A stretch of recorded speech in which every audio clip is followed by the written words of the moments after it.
Islamic calendar অনুযায়ী আরবি প্রথম মাস হল মহরম মাস। ইসলামের ইতিহাসে অত্যন্ত পবিত্র ও বরকতময় একটি মাস। এই মাসের 10 তারিখে বা আশুরা অত্যন্ত তাৎপর্যপূর্ণ। এই দিনে কারবালার মর্মান্তিক ঘটনা ঘটে এবং সেই বিষয়ে আজকে গুরুত্বপূর্ণ আলোচনা করা হবে।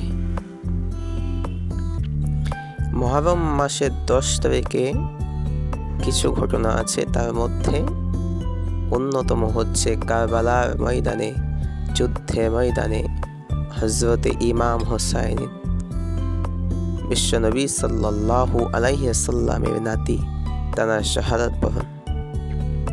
মহরম মাসের সবচেয়ে বেদনা বিধুর ও ঐতিহাসিক ঘটনা হলো কারবালার প্রান্তরে হযরত মুহাম্মদ সাল্লাল্লাহু আলাইহি ওয়াসাল্লামের দৌহিত্র ইমাম হোসেন রাদিয়াল্লাহু আনহু ও তার পরিবারের সদস্যদের শাহাদাত বরণ।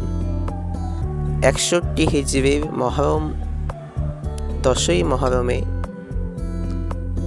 ইয়াজিদ বাহিনীর হাতে অন্যায়ের প্রতিবাদ করতে গিয়ে ইমাম হোসাইন রাদিয়াল্লাহু তাআলা আনহু এবং তার 72 জন সঙ্গী নির্মমভাবে হত্যা করেছিল ইয়াজিদ বাহিনীর দলেরা।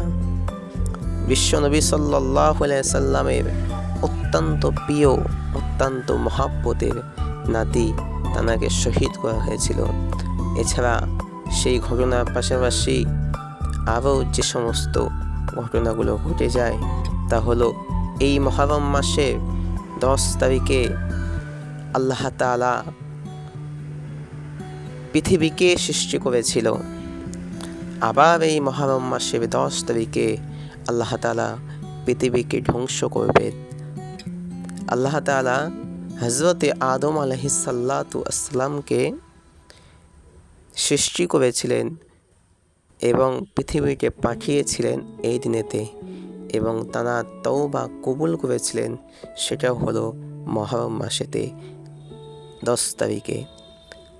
হযরতে নূহ আলাইহিস সালাম মহাপ্লাবনের পর এই দিনে হযরত নূহ আলাইহিস সালামের নৌকা জুদি নামক পর্বতে গিয়ে থামে এবং মানুষ রক্ষা পায়।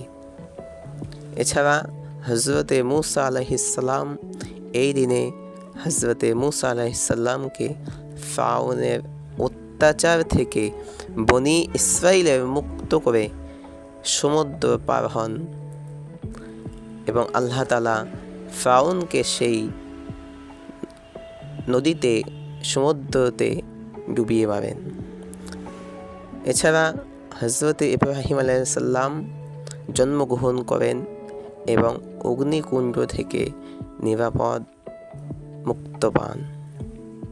হযরতে ইউনূস আলাইহিস সালামকে এই দিনে মাছের পেট থেকে আল্লাহ তাআলা মুক্তি দান করেন।